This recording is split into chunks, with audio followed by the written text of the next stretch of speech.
నమస్తే friends, welcome back to blossom channel. ఈరోజు మేము చెల్లియమ్మ గుడికి వెళ్ళొచ్చామండి. ఇది తమిళనాడు రాష్ట్రము, వేలూరు జిల్లాలో ఉందండి. రోడ్ సైడే ఈ విధంగా రెండు వైపులా అమ్మ విగ్రహాలు పెట్టారండి. 8 అడుగుల దిగువన ఆలయము ఉంది. రోడ్లోనే పూజా సామాగ్రి అంతా ఉందండి. చూడండి ఎన్ని పూలమాలలు ఎంత చక్కగా కడుతున్నారు. మనకేం కావాలన్నా వెళ్ళి అమ్మకి సమర్పించవచ్చు. కొబ్బరికాయలు, నిమ్మ పండ్లు అన్నీ ఉన్నాయి. ప్రధాన దైవం ఇక్కడ చెల్లియమ్మ, చాముండేశ్వరినే ఇక్కడ చెల్లియమ్మ అంటారు. వీళ్ళకి గ్రామ దేవత అండి ఇది. రోడ్లో నుంచే మనకి అమ్మ కనిపిస్తారు చూడండి. అమ్మకి వెనుక వైపున వినాయకుడు, సుబ్రహ్మణ్య స్వామి ఉన్నారండి. ఇవి కన్నికలండి. సప్త కన్నికలు అంటాము కదా మనము, అది కన్నికలు.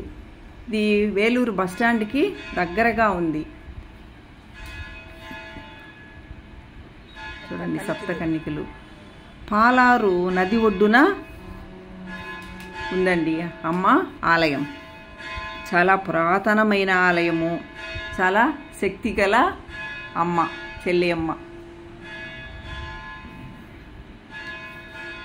శుక్రవారం ఇక్కడ పెద్ద సంఖ్యలో భక్తులు వస్తారండి.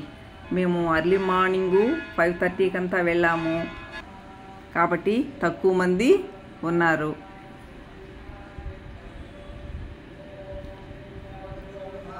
ఇక్కడ వెదురు చెట్టుకి ఊయలలు కూడా కడతారండి. భక్తులు సంతానం కోసము అమ్మకి ఊయలు కడతారు. ఇదేంటి అమ్మ చెల్లియమ్మ. అమ్మకి అభిషేకం చేయడానికి అర్చకులు వస్తున్నారు. చూడండి, అభిషేకం చేసేటప్పుడు ఫోటో తీయకూడదన్నారు కాబట్టి తీయలేదండి.